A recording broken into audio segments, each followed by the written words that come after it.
Supreme court वक्फ संशोधन अधिनियम 2025 की संवैधानिक वैधता को चुनौती देने वाली याचिकाओं पर सुनवाई करेगा। कोर्ट इस मामले में अंतरिम आदेश भी जारी कर सकता है। नमस्कार, मैं हूं आशीष त्रिपाठी। न्यूज 18 के डिजिटल प्लेटफॉर्म पर बात करेंगे इस वीडियो में कोर्ट के फैसलों और वक्फ संशोधन कानून को लेकर दी जा रही दलीलों और आगे आने वाली परिस्थितियों के बारे में। चीफ जस्टिस बीआर गवई और जस्टिस एजी मसीह की बेंच ने 15 मई को सुनवाई 20 मई तक के लिए टाल दी थी और उन्होंने दावा किया था, उन्होंने कहा था कि वे अंतरिम निर्देश जारी करने के लिए 3 मुख्य मुद्दों पर बहस सुनेंगे और लीगल एक्सपर्ट्स से इन 3 मुद्दों के बारे में समझते हैं कि ये किस तरह से काम करती हैं, जिस पर मुस्लिम पक्ष की सबसे ज्यादा आपत्तियां हैं। पहले पूर्व जस्टिस संजीव खन्ना की अध्यक्षता वाली बेंच इस मामले में सुनवाई कर रही थी और जस्टिस खन्ना की 13 मई को सेवानिवृत्ति के बाद इस मामले को जस्टिस बीआर गवई की अध्यक्षता वाली बेंच को ट्रांसफर कर दिया गया। जस्टिस खन्ना के रिटायर होने के बाद अब जस्टिस गवई बेंच के मामले की देखरेख करेंगे और इसी मामले को लेकर वो फैसला भी सुना सकते हैं और इसे लेकर पाकिस्तान, बांग्लादेश और तुर्की के मुस्लिमों की इस पर नजर है।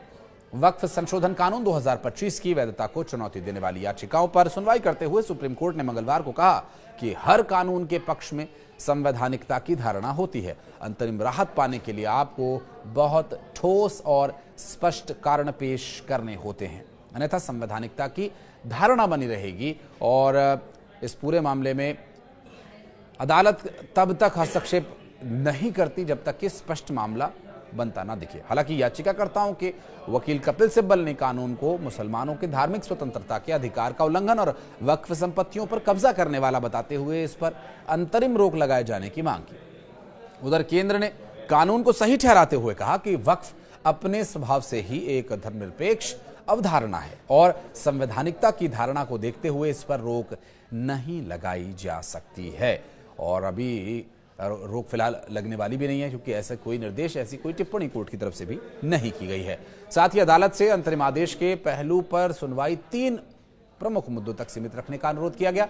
मामले में केंद्र सरकार की ओर से पक्ष रखा जाएगा। चीफ जस्टिस बीआर गवई और जस्टिस ऑगस्टिन जॉर्ज मसीह की पीठ ने वक्फ संशोधन कानून पर अंतरिम रोक लगाने की मांग वाली याचिकाओं पर सुनवाई की। इस दौरान पीठ ने कानून का विरोध कर रही याचिकाकर्ताओं से वक्फ पंजीकृत कराने की कानूनी अनिवार्यता और पंजीकृत न कराने पर कानूनी परिणाम के बारे में भी सवाल पूछे। पीठ ने यह भी कहा कि पहले से ही वक्फ कानून पंजीकृत कराने की बात है और जो वक्फ पंजीकृत हैं उन पर असर इसका नहीं पड़ने वाला है। तो वहीं इस पूरे मामले में कपिल सिब्बल ने जवाब दिया कि जो वक्फ पंजीकृत नहीं है और वक्फ बाय यूजर है उनका क्या। नए कानून में हमें वक्फ बाय यूजर में वक्फ करने वाले का नाम और पता बताना होगा और अगर हम नहीं बता पाएंगे तो वे रजिस्टर नहीं करेंगे और वे कहेंगे कि रजिस्टर नहीं है इसलिए वक्फ नहीं है।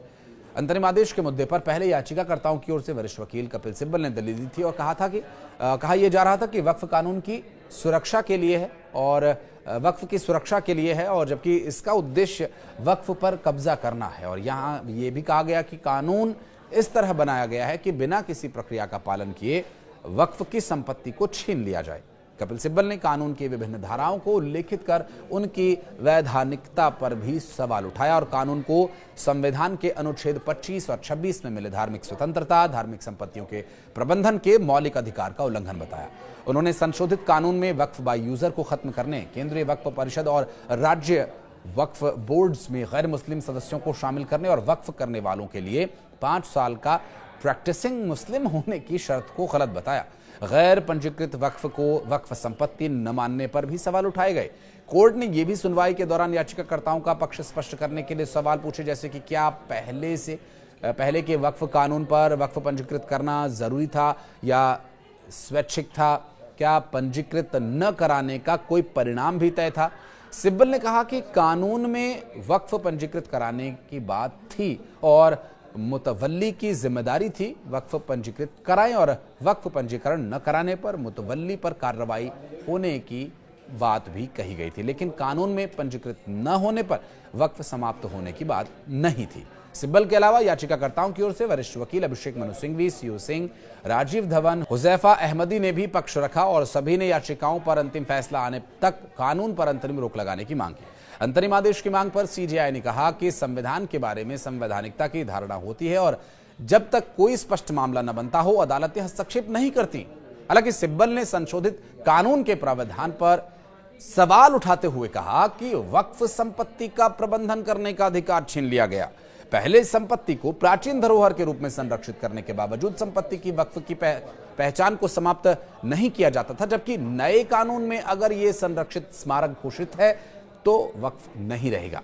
इसी समय सीजेआई ने खजुराहो का उदाहरण देते हुए कहा था कि हाल ही में खजुराहो गए थे, वहां मंदिर प्राचीन स्मारक के रूप में संरक्षित हैं, लेकिन लोग वहां पूजा करते हैं। सीजेआई ने सिब्बल से सवाल किया कि क्या अब आपसे वहां प्रार्थना करने का अधिकार छिन जाता है। सिब्बल ने कहा कि नया कानून कहता है कि जो संपत्ति प्राचीन स्मारक या संरक्षित संपत्ति घोषित हो जाती है वो वक्फ नहीं रह जाती। एक बार वक्फ समाप्त हो जाने के बाद मेरा उस पर अधिकार भी नहीं रह जाता। कोर्ट ने केंद्रीय वक्फ परिषद और वक्फ बोर्ड में गैर मुस्लिम सदस्यों का बहुमत होने की सिब्बल की दलील पर भी कई सवाल पूछे और कानून का बारीकी से विश्लेषण किया। सिब्बल का कहना था कि जब हिंदू धर्मार्थ ट्रस्ट, सिख गुरुद्वारा प्रबंधक कमेटी और ईसाइयों के मामले में कोई दूसरे धर्मों का इसमें हस्तक्षेप नहीं होता तो फिर सिर्फ मुसलमानों के मामले में ऐसा कैसे हो सकता है। यह समानता के अधिकार और धार्मिक स्वतंत्रता के अधिकार का उल्लंघन है। केंद्र ने दलील दी थी कि 2013 के संशोधन के बाद वक्फ संपत्तियों में 1600% की वृद्धि हुई है और इस पर यहां अभिषेक मनु सिंघवी ने कहा कि वृद्धि डिजिटलीकरण और सूचीबद्ध प्रक्रियाओं के कारण हुई है, न कि नए अधिग्रहणों के कारण। सॉलिसिटर जनरल तुषार मेहता ने अपनी बात रखी और इस पूरे मामले पर नियमित बहस शुरू होने के पहले केंद्र की ओर से पेश वकील सॉलिसिटर जनरल तुषार मेहता ने अंतरिम आदेश के पहलू पर सुनवाई 3 मुद्दों तक सीमित रखने का आग्रह किया, जिसमें कोर्ट ने ये 3 मुद्दे तय किए थे और उन्हीं पर केंद्र के जवाब दाखिल किए जाएंगे। लेकिन सिब्बल ने इसका विरोध करते हुए कहा कि कोर्ट ने ऐसा आदेश नहीं दिया है। बहस कानून के सभी मुद्दों पर होगी, सुनवाई टुकड़ों में नहीं हो सकती। अभिषेक मनु सिंघवी ने भी कहा कि सुनवाई टुकड़ों में नहीं हो सकती और बात ये भी हो कि जो पहला मुद्दा है उन संपत्तियों को डिनोटिफाई करने की शक्ति से संबंधित है जिन्हें अदालतों द्वारा वक्फ बाय यूजर या फिर वक्फ बाय डीड के रूप में घोषित किया गया है। दूसरा जो मुद्दा था वो राज्य वक्फ बोर्डों और केंद्रीय वक्फ परिषद की संरचना से संबंधित है, जहां उनका तर्क यह है कि केवल मुसलमानों को कार्यरत होना चाहिए। और तीसरा मुद्दा उस प्रावधान से संबंधित है जो कहता है कि जब कलेक्टर ये जांच करता है कि संपत्ति सरकारी भूमि है या नहीं तो वक्फ संपत्ति को वक्फ के रूप में नहीं माना जाएगा।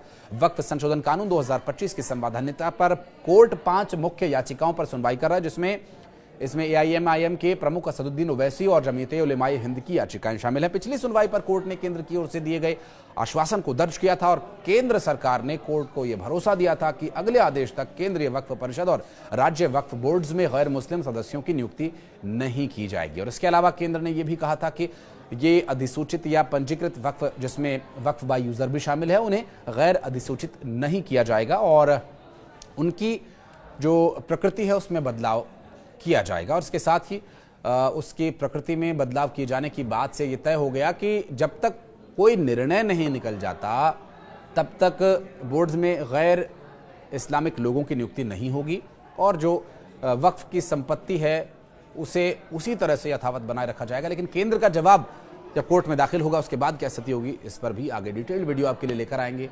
ये वीडियो अगर आपको पसंद आए तो प्लीज़ लाइक कीजिएगा। कोई प्रतिक्रिया अगर आप देना चाहते हैं तो कमेंट सेक्शन में आपका स्वागत है। धन्यवाद।